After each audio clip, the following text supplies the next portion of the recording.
So today we continue our journey of embracing self-care with the message, as Jan has beautifully laid the foundation for us, balancing grief and joy. So you all know by now that I love words and I love looking up the definitions, but I'm just going to point out the origins. And for me, the origins of words are the vibration that they carry. So grief, the origins of grief is to burden and heavy. So I think we can all relate to that when we're going through grief, there is a heaviness that may be present for us. And the origins of the word joy is to be glad. So let me just ask, because we're talking about balancing, right? So how do you balance the feelings of heaviness with gladness?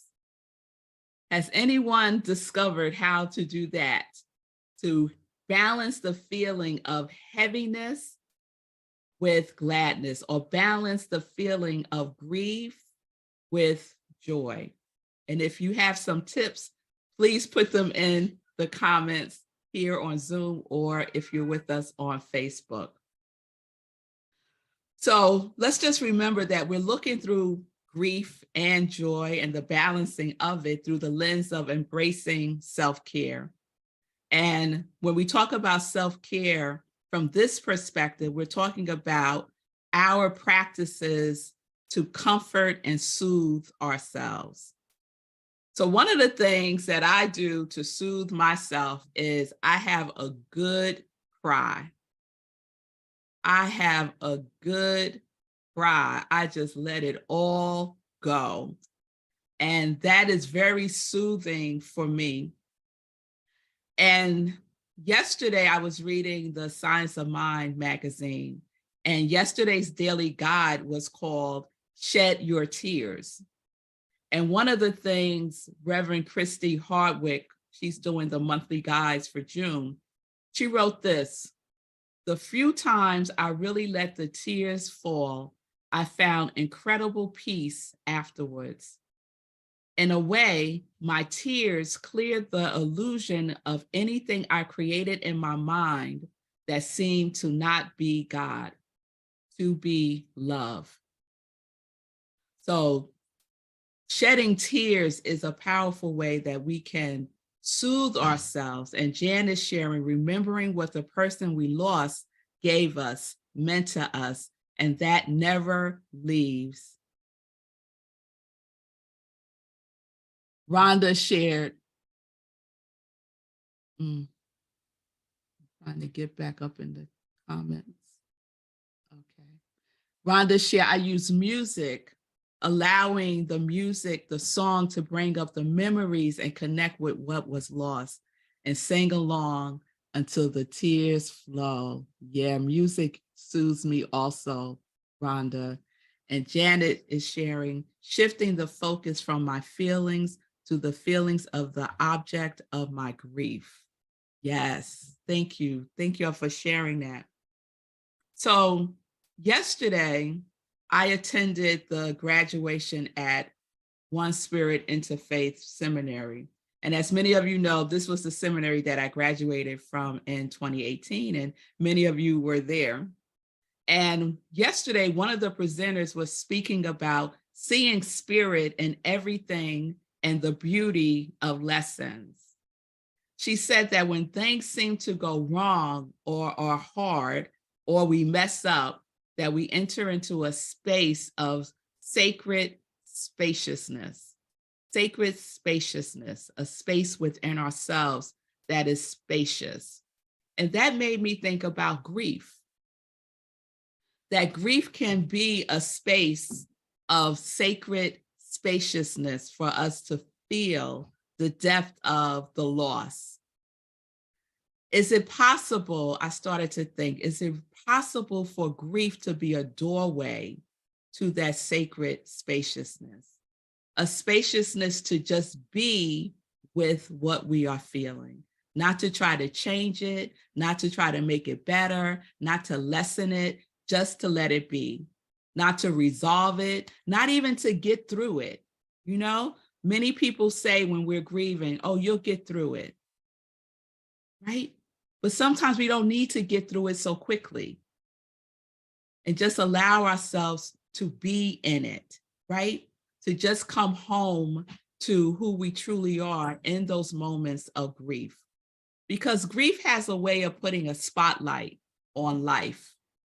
Isn't that interesting? When we lose something or when someone passes away, we have a tendency at some point to think more about life and living. We often think about grief in the context of mourning a loved one. And many people are mourning a life that they haven't lived. I just want to say that again. Many people are mourning a life that they haven't lived, a life that they have buried under doubt and worry and fear and tomorrows and shame and so many other things that buries our joy. So I don't think it was a coincidence that the graduation at One Spirit was yesterday and today's topic is balancing grief and joy, because it was through the doorway of grief that I crossed the threshold and did something that I had been waiting and wanting to do for years. I had buried a desire that I have. And if I was really in tune with it, it was causing me some grief. It was causing me some grief when we don't do the things that we know we are meant to do. We can be in a place of grief. So I'm going to take us back, and I'm just going to ask those of you who were here back in the 2013, 14, 15, 16s to recall a beloved spirit that was in our midst, our Donna Holmes. And so Donna Holmes was a member of Rockland CSL, and she died suddenly in September of 2016. And I know everyone can agree with me that she was an amazing human being. She was love itself, and she was fun and funny and smart and just a joy to be around. And so her death rocked many of us at Rockland, and we grieved her passing, and we feel still, I believe, the absence of her presence even today. But it was through that grief that I took the action that I had been delaying years and applied to One Spirit Interfaith Seminary. There was a heaviness that many of us felt from her passing. And for me, what it brought up was how I was living life. And I just kept thinking, what are you waiting for? What are you waiting for? What are you waiting for? Because guess what? If we know nothing else, we know that tomorrow is not promised. So let's stop waiting, right? So the following Monday, I decided that I was going to submit my application to One Spirit Interfaith Seminary. And I knew that the deadline had probably passed because it was mid-September and classes had probably already begun. And I remember feeling really sad.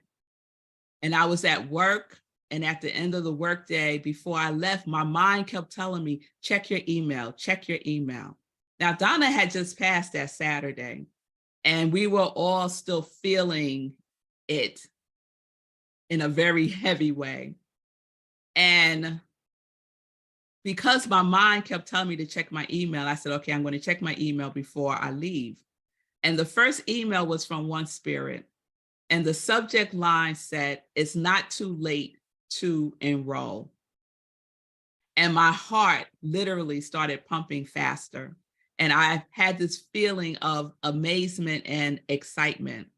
And so I stayed in the office and I submitted my application that very night. So Ernest Holmes says this: a good psychological balance is struck when the will and the emotions are rightly poised. That is when the intellect first decides what the emotions are to respond to. So there was a seed of joy planted in the soil of grief, and my tears watered it. My will and my emotions were rightly prepared.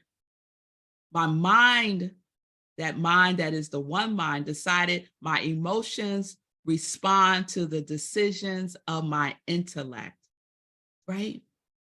So when we are in the midst of grief, there may be something that is calling forth for us to take action in. Not to ignore the feelings, but there may be something that is being called forth for us to bring into the life, into the living. So you all know by now I graduated in 2018 and the rest is history. Here I am, right? Becoming a minister of joy is what I say I am. I am a minister of joy.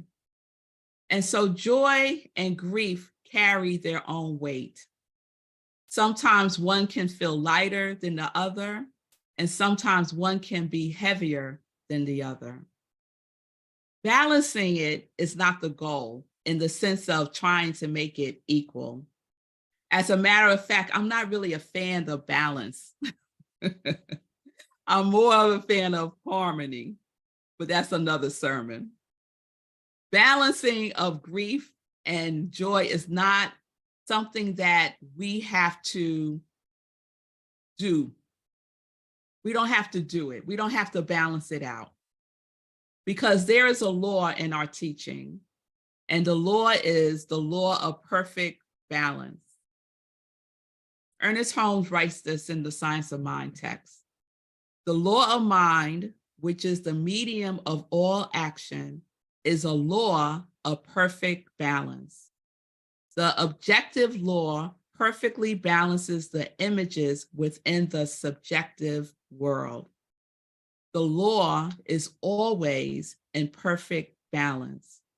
We don't have to bring it into balance. We don't have to balance the law.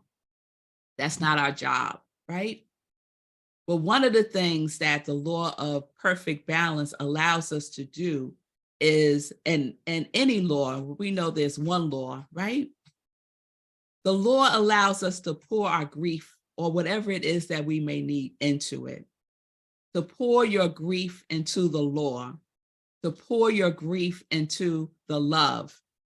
It is an infinite container that will hold it all the grief, all the pain, all the shame, all the loss. And through the power of the law of perfect balance, the power will transmute and transform it. Ernest Holmes loves to say that there is a power for good in the universe. Does he stop there? No. He goes on to say, and you can use it. So there is a power embedded in grief. There is a power that is calling us forth. Say it louder. Kristen, you're unmuted, love. There is a power that grief invites us to get in touch with. There is a power in grief that is calling us forth to live. To live. Ernest writes in the Science of Mind, the power of love, the power for good, the power of joy is a power that balances the earth on its axis. The same power that molds the planets and all that is called upon them. So yesterday when I was driving home from the graduation, I got on YouTube and I was listening to one of Ernest Holmes' talks. And the first thing he said in his talk, as he does with many of his talks, is there is a power for good in the universe, greater than we are. He said, a power for good that we can use in everyday life for everything. Everything. That includes when we have lost someone something, when we are in mourning for something or someone, that we can use it for everything. He said, one of the greatest teachers that ever lived said, "It is done unto you as you believe." What do you suppose he was talking about?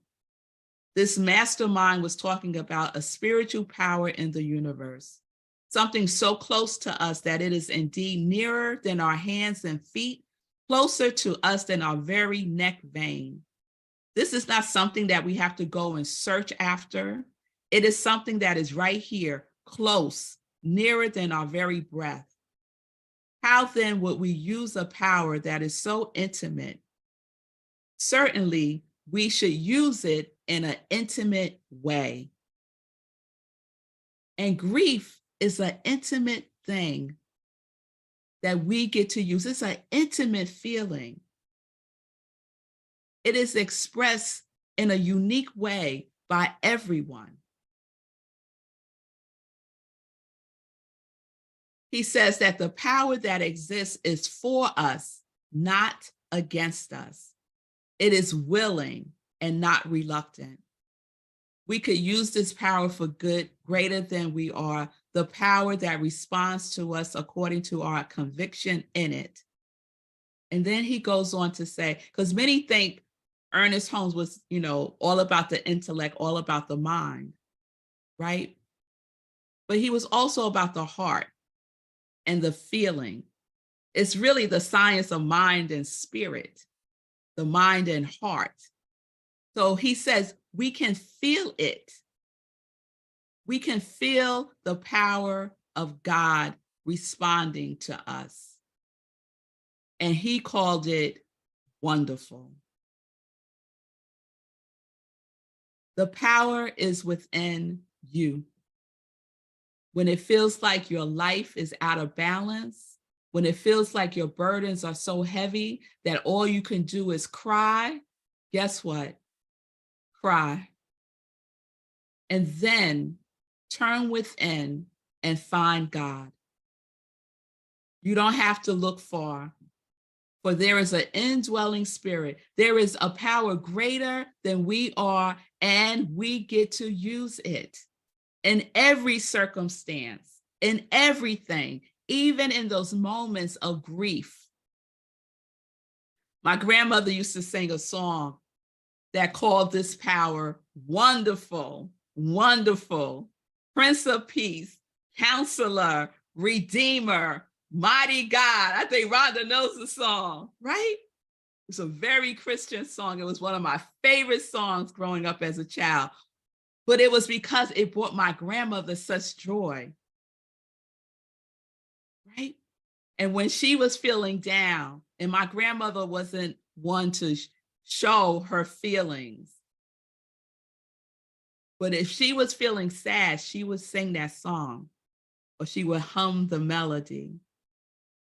Wonderful, wonderful, Prince of Peace, Counselor, Redeemer, Mighty God. And in the science of mind teachings, we will call that power what? Infinite intelligence, creative mind, universal spirit, source, supply, substance, absolute, Father, Mother, God. It doesn't matter what we call the power. What matters is that we call upon it and we use it.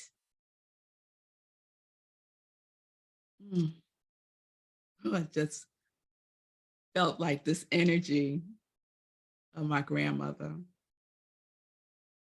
We just call and it will answer. We have the faith of God, and faith will not be denied. Faith will not take no for an answer, because faith speaks an affirmative language. Faith says yes. The gift of grief births us to live life fully alive. To live life in joy is what I say. So what is grief calling forth within you to bring to life? What is grief calling forth in you to bring to life? And will you answer the call?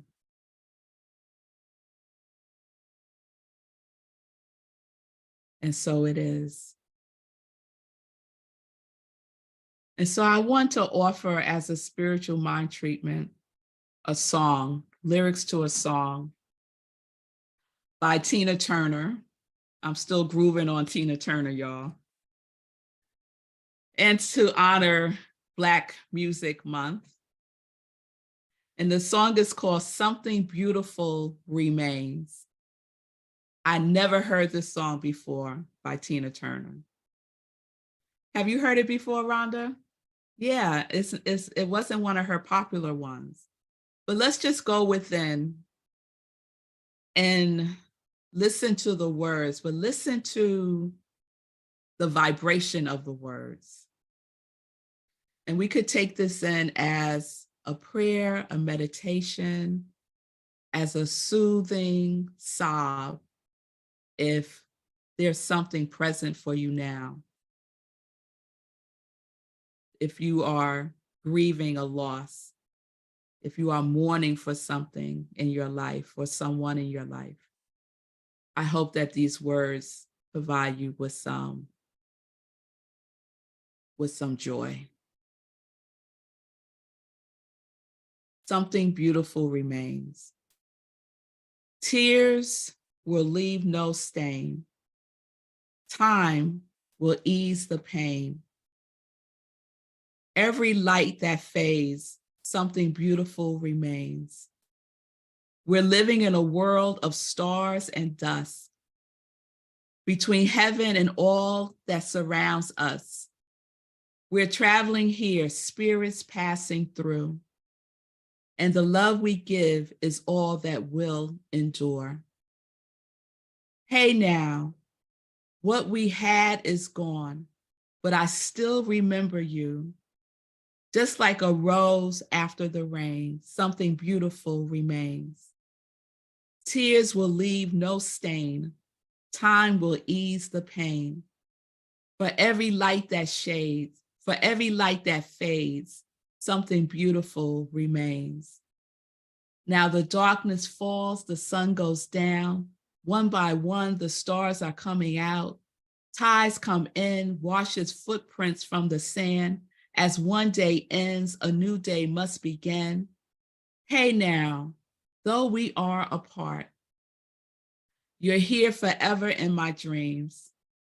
Hey now, love is lost and gained. What you gonna do about it? What you gonna say? Something beautiful remains. Tears will leave no stain.